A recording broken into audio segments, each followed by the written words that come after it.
20-an adalah waktu penting untuk membangun fondasi hidup.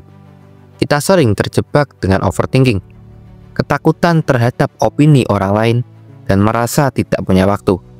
Padahal, semua ini bisa diatasi jika kita menyadari bahwa otak kita adalah super komputer.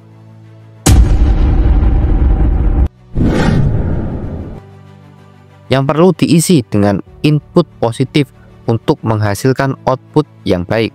Untuk membuat otakmu menjadi superkomputer, hal pertama yang perlu kamu lakukan adalah atur fokus otakmu.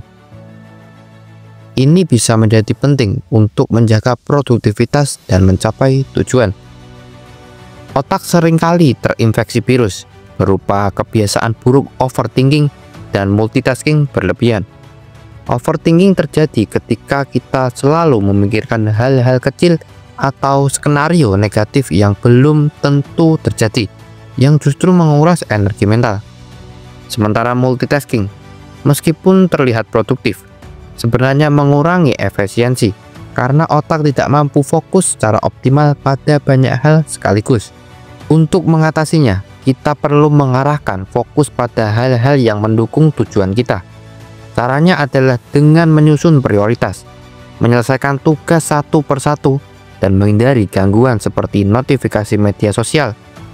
Selain itu, teknik seperti Pomodoro, kerja dalam interval waktu tertentu, atau mindfulness dapat membantu meningkatkan konsentrasi.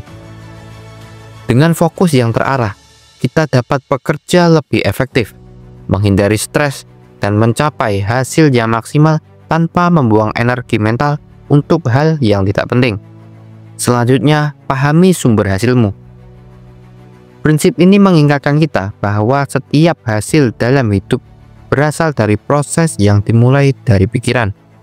Pikiran adalah akar yang mempengaruhi segala aspek kehidupan kita. Apa yang kita pikirkan akan mempengaruhi kata-kata, kemudian aksi, lalu kebiasaan, dan akhirnya membentuk hasil. Jika pikiran kita dipenuhi dengan hal-hal negatif atau informasi yang tidak relevan, hasilnya cenderung buruk. Misalnya, mengkonsumsi informasi yang pesimis atau toksik dapat membuat kita tidak termotivasi untuk bertindak. Sebaliknya, jika kita memasukkan input yang positif, seperti membaca buku inspiratif atau belajar keterampilan baru, pikiran akan terarah ke tindakan yang mendukung tujuan hidup. Karena itu, kontrol apa yang kamu konsumsi, baik itu konten media, percakapan, atau lingkungan. Pilihlah hal-hal yang mendukung perkembanganmu. Dengan mengelola input yang masuk ke dalam pikiran, kamu bisa menciptakan kebiasaan yang lebih baik dan mendapatkan hasil yang sesuai dengan harapanmu. Seterusnya, gunakan cerita fiktif. Cerita fiktif di sini berarti kamu menciptakan skenario atau aturan yang tidak nyata, tetapi kamu memperlakukan seolah-olah itu adalah hal yang penting yang harus kamu taati. Contohnya, kamu membuat cerita bahwa setiap 2 hari sekali kamu harus memposting video, meskipun tidak ada konsekuensi nyata jika aturan ini dilanggar.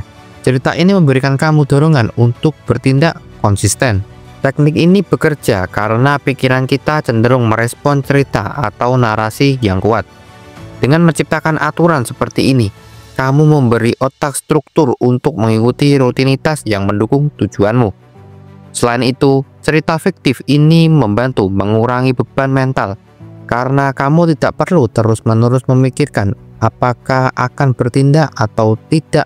Kamu sudah punya aturan yang jelas. Gunakan teknik ini untuk tugas harian seperti belajar, berolahraga, atau bekerja. Cerita fiktif menciptakan ilusi tanggung jawab yang membantu kamu tetap fokus dan produktif. Selanjutnya adalah jangan bandingkan dirimu dengan outlier. Adalah pengingat penting agar kita tetap fokus pada perjalanan pribadi tanpa terjebak dalam perbandingan yang tidak realistis.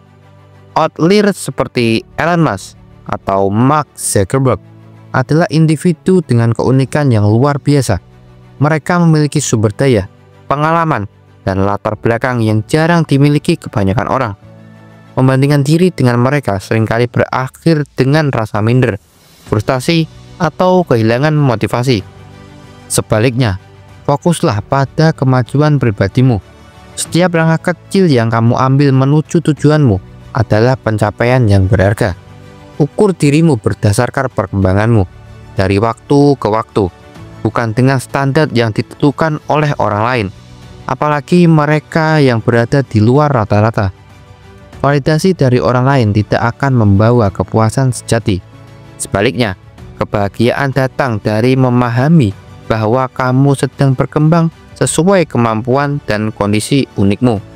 Ingat, perjalananmu adalah milikmu, dan tujuan utama adalah menjadi lebih baik dari dirimu yang kemarin. Selanjutnya, efisienkan waktumu. Adalah prinsip penting untuk mencapai tujuan, terutama di era serba cepat seperti sekarang. Semua orang, termasuk mereka yang sukses, memiliki jumlah waktu yang sama, yaitu 24 jam dalam sehari. Namun perbedaannya terletak pada bagaimana waktu itu digunakan. Banyak orang merasa tidak ada waktu karena terlalu banyak menghabiskannya untuk hal-hal yang kurang penting, seperti scrolling media sosial, menunda pekerjaan, atau multitasking tanpa arah yang jelas. Agar efisien, mulailah dengan mengidentifikasi prioritasmu. Tanyakan pada dirimu, apa aktivitas yang benar-benar mendekatkanku ke tujuan? Fokuslah pada hal-hal ini dan eliminasi atau kurangi aktivitas yang tidak memberikan nilai tambah. Buat jadwal yang realistis dan gunakan alat bantu seperti to-do list atau aplikasi pengatur waktu untuk memastikan semuanya berjalan sesuai rencana. Hindari ilusi tidak ada waktu. Itu seringkali hanya masalah pengelolaan, bukan ketiadaan. Dengan disiplin dan fokus, kamu bisa mencapai lebih banyak dalam waktu yang sama. Selanjutnya, berani untuk sendirian. Sikap yang seringkali dibutuhkan dalam perjalanan menuju kesuksesan.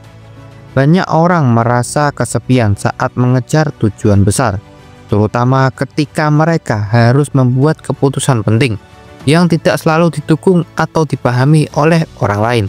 Namun kesendirian ini bukanlah hal negatif. Sebaliknya, ini adalah waktu yang sangat berharga untuk fokus pada diri sendiri, mendalami tujuan, dan mengambil langkah-langkah yang diperlukan untuk mencapainya. Kesendirian memberi ruang untuk refleksi, perencanaan, dan pengembangan diri tanpa gangguan dari pendapat orang lain. Kita bisa lebih jernih dalam berpikir dan lebih berani dalam bertindak. Ini juga adalah waktu untuk belajar dan beradaptasi tanpa tekanan eksternal. Meskipun terkadang terasa berat, berani untuk sendirian berarti memprioritaskan proses dan perkembangan pribadi di atas kebutuhan untuk selalu berada dalam keramaian atau mendapatkan validasi dari orang lain. Dalam kesendirian, kita menemukan kekuatan untuk tumbuh lebih mandiri dan berfokus pada apa yang benar-benar penting. Yang terakhir, temukan partner sejalan.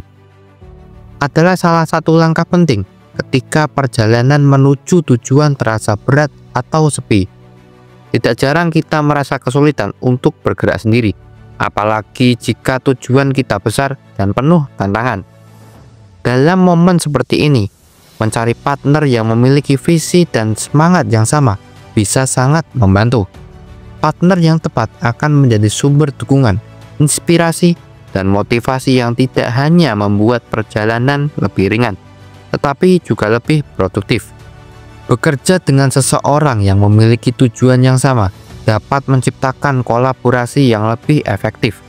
Dengan berbagi pengalaman, ide, dan tantangan, kita dapat belajar lebih cepat dan mengatasi hambatan yang muncul. Selain itu, ada rasa saling tanggung jawab yang membuat kita tetap disiplin dan konsisten dalam mencapai tujuan. Namun penting untuk memastikan bahwa partner yang kita pilih memiliki nilai-nilai dan komitmen yang sejalan dengan kita. Dengan begitu, kita bisa berkembang bersama dan saling mendukung dalam setiap langkah. Pesan ini adalah pengingat bahwa perjalanan hidup di usia 20-an adalah tentang mengambil kendali atas pikiran, waktu, dan tindakan kita. Semua orang memiliki peluang untuk sukses selama kita memilih untuk bergerak maju dan mengoptimalkan potensi diri kita sendiri. So, terima kasih sudah menonton video ini sampai akhir. Sampai jumpa di video selanjutnya.